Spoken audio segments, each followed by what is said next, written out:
ہم ہی نے قرآن نازل کیا ہے اور ہم ہی اس کی حفاظت کرنے والے ہیں۔ پیارے دوستو، آج سے 1400 سال پہلے ہر برائی کا گڑھ عرب دیش ہوا کرتا تھا۔ ہتھیہ، بلاತ್ಕಾರ، چوری سب عام تھا، مگر ان برائیوں کا تب سے خاتمہ ہونا شروع ہو گیا جب اللہ تعالیٰ نے حضور صلی اللہ علیہ وآلہ وسلم کو پیغمبر بنا کر اس دنیا میں بھیجا۔ محمد صلی اللہ علیہ وآلہ وسلم نے قرآن کے ذریعے برائیوں کا خاتمہ کیا اور ایک ایشور، ایک اللہ کا پیغام تمام انسانوں تک پہنچایا۔ آپ کو سن کر حیرانی ہوگی کہ قرآن دنیا کی سب سے زیادہ پڑھی جانے والی کتاب ہے اور یہ کتاب آخری نبی محمد صلی اللہ علیہ وآلہ وسلم پر نازل کی گئی تھی۔ قرآن کب اور کیسے اوتریت ہوا، قرآن کو کس نے لکھا، ایسے ہی سوالوں کے ساتھ آج ہم قرآن کی ہسٹری جانیں گے، قرآن کے بارے میں روچک تتھے جانیں گے۔ پیارے دوستو، قرآن کا مطلب ہوتا ہے ٹو ریڈ اور ریسائٹ، یعنی آسان بھاشا میں کہا جائے وہ کتاب جسے صحیح شبدوں کو جوڑ کر لئے بدھ طریقے سے پڑھا جائے۔ قرآن کا ایک نام فرقان بھی ہوتا ہے، جس کا مطلب ہوتا ہے سچ اور جھوٹ میں فرق کرنے والی کتاب۔ آپ نے بہت بار سنا ہوگا کہ قرآن کے سورے میں یہ لکھا ہے، تو سورے کا مطلب کیا ہوتا ہے؟ سورے کا مطلب ہوتا ہے چیپٹر، پارٹ یا ادھیائے۔ سورے میں آیتیں ہوتی ہیں۔ آیت شبد کا مطلب ہوتا ہے نشانی، یا سرل بھاشا میں ہم آیت کو پنکتی بھی کہہ سکتے ہیں۔ اب دوستو، سب سے روچک سوال یہ ہے کہ قرآن کب، کیسے اور کہاں نازل کیا گیا؟ بہتوں کی غلط فہمی ہے کہ اللہ نے خود اپنے ہاتھوں سے قرآن لکھا اور محمد صلی اللہ علیہ وآلہ وسلم کو دے دیا۔ ایسا نہیں، بلکہ قرآن 23 سالوں میں دھیرے دھیرے نازل ہوا تھا۔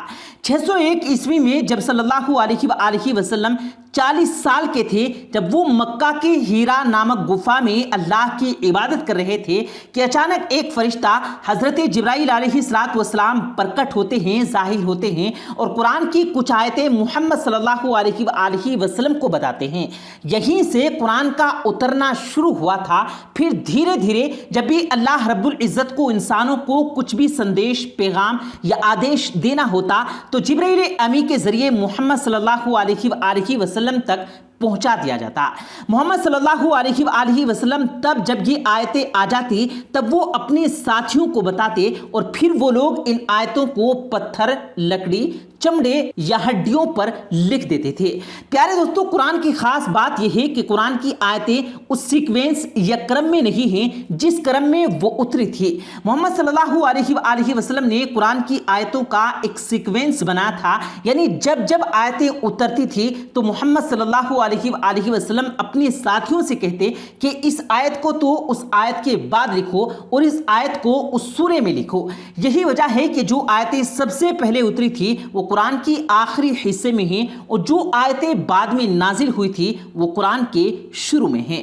پیارے دوستو، محمد صلی اللہ علیہ وآلہ وسلم کے زمانے میں قرآن کسی کتابی شکل میں نہیں تھا، بلکہ پتھر، ہڈیوں، چمڑی پر الگ الگ لکھا ہوا تھا۔ مگر زیادہ تر مسلمان قرآن کو اسی وقت میموریز یعنی پورا کا پورا یاد کر لیا کرتے تھے، اس لیے قرآن کو کتابی شکل نہیں دی گئی تھی۔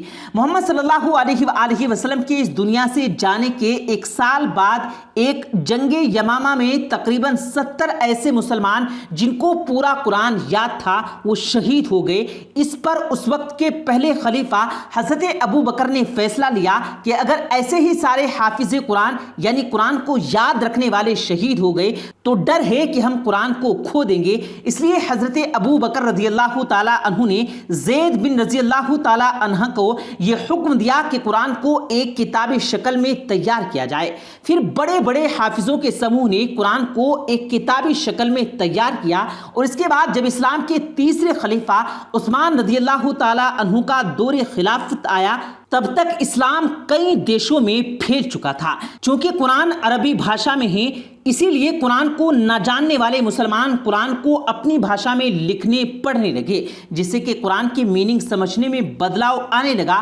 اس کو روکنے کے لیے عثمان رضی اللہ تعالی عنہ نے ایک بار پھر سے قرآن کو اسی طریقے سے لکھوایا جس طرح سے حضرت محمد صلی اللہ علیہ وآلہ وسلم کے زمانے میں لکھا گیا تھا۔ عثمان رضی اللہ تعالی عنہ نے قرآن کی 5 اوریجنل